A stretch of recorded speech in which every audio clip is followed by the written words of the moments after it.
नमस्कार साथियों, मैं मनोज यादव आप सबका माय मूवमेंट SW पर स्वागत करता हूं। एंड फ्रेंड्स, आज के इस वीडियो में हम जानने वाले हैं कि स्क्वाट्स को सही तरीके से मीन्स करेक्ट मेथड से किस प्रकार परफॉर्म किया जाता है। अगर आपको स्क्वाट्स को एक बेहतर तरीके से परफॉर्म करना है तो मुख्य रूप से आपको 4 बातों की जानकारी अवश्य होनी चाहिए। पहली बात, एक प्रॉपर वार्म अप रूटीन जो कि आपको स्क्वाट्स को परफॉर्म करने में हेल्प करती हो। दूसरी बात, आपके स्क्वाट्स के दौरान बॉडी की पोजीशनिंग अर्थात बॉडी का पोस्चर्स कैसा हो इसकी जानकारी। तीसरी बात, ईच एंड स्क्वाट्स के रिपीटेशंस में हमारी ब्रीदिंग पैटर्न्स कैसा हो उसकी जानकारी। और चौथी बात आपको मालूमात होनी चाहिए, each and every squats repetitions में टाइमिंग कितनी लगे, अर्थात एक स्क्वाट्स को परफॉर्म करने में समय हमें कितना लगाना चाहिए। अगर इन 4 बातों की जानकारी आपको है तो आप पूरी अच्छी तरीके से स्क्वाट्स को परफॉर्म करने के लिए तैयार हैं। तो without any delay let's come to the first point. हम और आप सभी जानते हैं कि हर एक काम की शुरुआत करने से पूर्व हम उसकी तैयारी अवश्य करते हैं और फिटनेस की दुनिया में उस तैयारी को वार्म अप कहा जाता है। और वार्म अप की श्रृंखला में पहला स्थान रखता है जॉइंट्स एक्सरसाइज, क्योंकि बिना जॉइंट्स के मदद के हम कोई भी बॉडी के मूवमेंट नहीं कर सकते हैं। और स्क्वाट्स को परफॉर्म करने में जो हमारे मेजर जॉइंट्स हैं वो हमारे एंकल, नी और हिप जॉइंट्स हैं। इन तीनों जॉइंट्स को पहले आपको सक्रिय कर लेना है, जिसका फ़ायदा आपको यह मिलेगा कि हमारा बॉडी का जो फर्स्ट ऑफ ऑल जो एनर्जी लेवल है वो बूस्ट अप हो जाएगा। और दूसरा, मोस्ट इम्पोर्टेंटली, जो हमारा इंजर्ड होने का खतरा होता है किसी भी वर्कआउट के दौरान वो मिनिमाइज हो जाता है जॉइंट्स मूवमेंट की वजह से। और वार्म अप की श्रृंखला में दूसरा स्थान रखता है मसल स्ट्रेचिंग। और स्क्वाट्स में जो हमारे मेजर मसल्स हैं वो हमारे काफ, हैमस्ट्रिंग, क्वाड और हमारे ग्लूट्स मसल्स।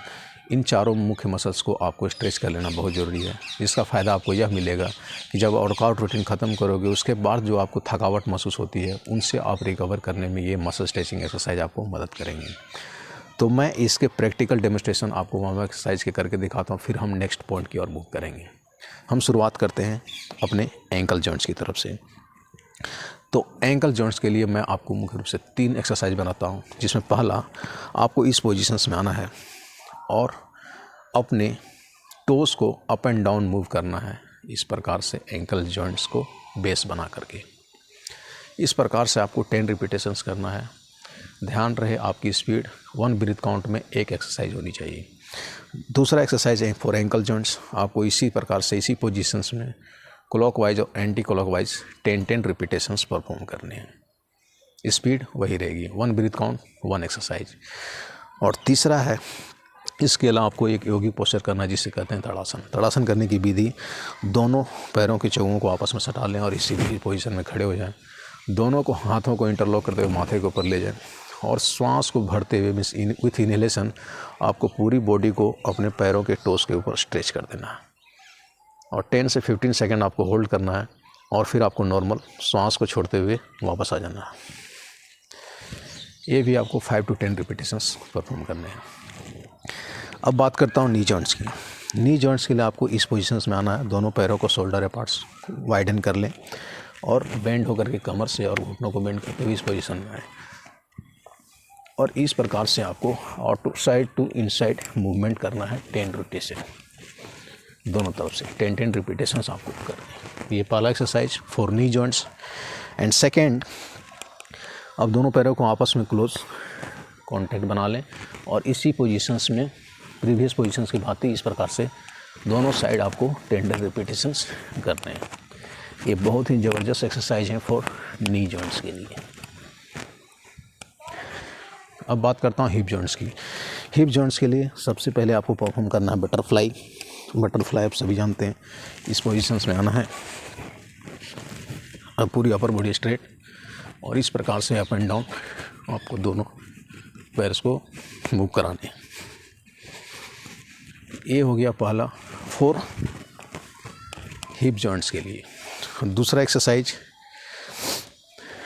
इस पोजीशंस में आना है और इस प्रकार से from left to right side आपको ओपन अप करना है और फिर अपोजिट साइड से दूसरी तरफ से।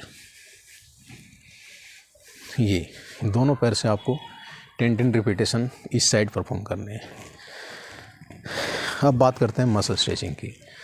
तो पहली एक्सरसाइज जो कि आपके काफ मसल्स, हैमस्ट्रिंग और आपकी ग्लूट्स मसल को एक साथ स्ट्रेच करेगी, वह है फॉरवर्ड बेंडिंग। करने का तरीका, दोनों पैरों को शोल्डर पार्ट्स ओपन कर लें या थोड़ा अधिक भी खोल सकते हैं और पूरी अपर बॉडी को स्ट्रेट करते हुए हाथ को इंटरलॉक के माथे के पीछे और कमर से बेंड होते हुए आपको इस प्रकार से आगे झुकना है। और याद रहे, श्वास छोड़ते हुए आपको आगे जाना है, श्वास लेते हुए वापस आना है। फिर से देखें,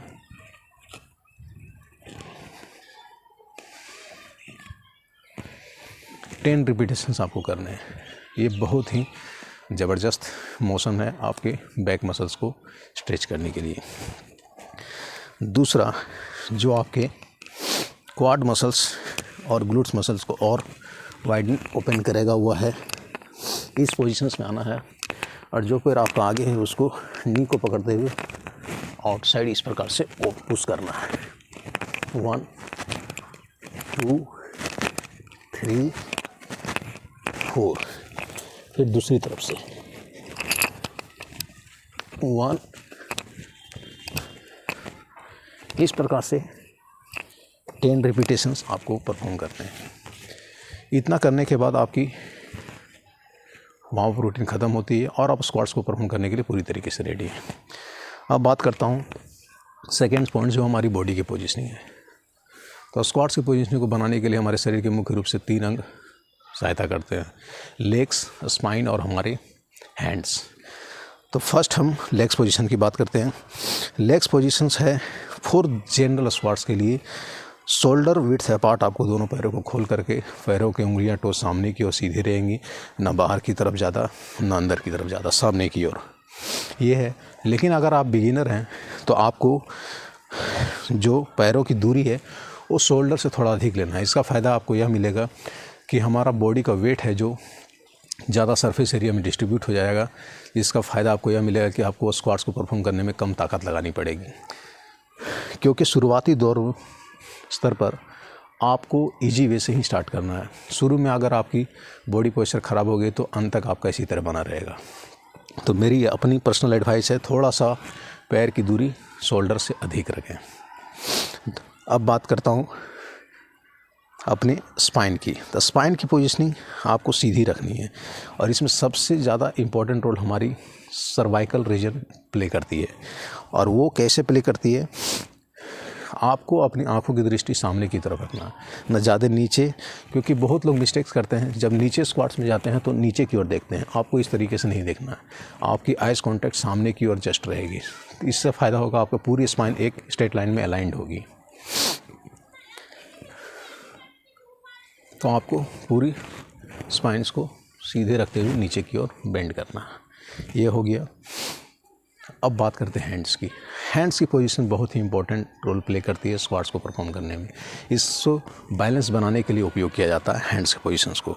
तो मैं बेसिक 4-5 पोजीशन बताता हूँ हैंड का, जो आपको इजी लेवल से लेकर के टफ लेवल तक आपको इम्प्रोवाइज़ करने में मदद करेंगी।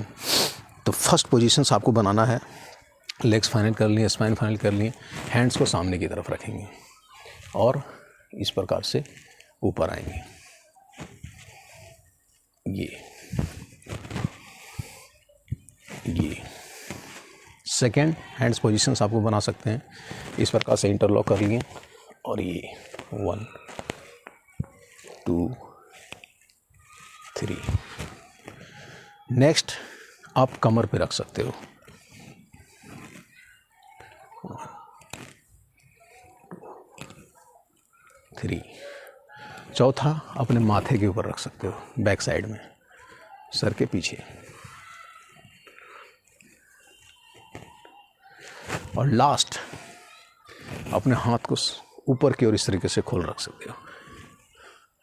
इससे स्क्वाट्स को परफॉर्म करने में थोड़ा और डिफ़िकल्टी लेवल इम्प्रूव हो जाता है और जो हमारे पूरे स्पाइन्स हैं वो एक स्ट्रेट लाइन में पूरी तरीके से अलाइन रहते हैं और हमारे बैक मसल्स भी कॉन्ट्रैक्ट करते हैं, जिससे हमारा स्क्वाट्स में पूरा ओवरऑल बॉडी एक साथ इंगेज हो जाता है। हमारे लेग्स होते हैं, कोर होते हैं और बैक मसल्स भी इंगेज हो जाते हैं हाथ को जब हम ऊपर की ओर रख लेते हैं।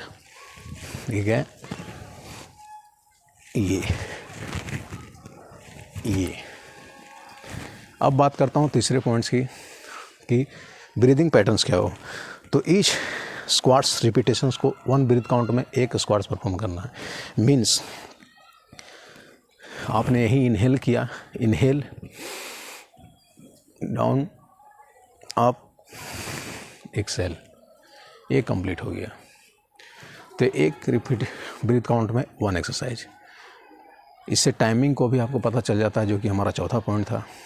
तो एक ब्रीथ काउंट नॉर्मल आदमी 2 सेकंड से लेकर के 2.5 सेकंड या 3 सेकंड तक रखता है।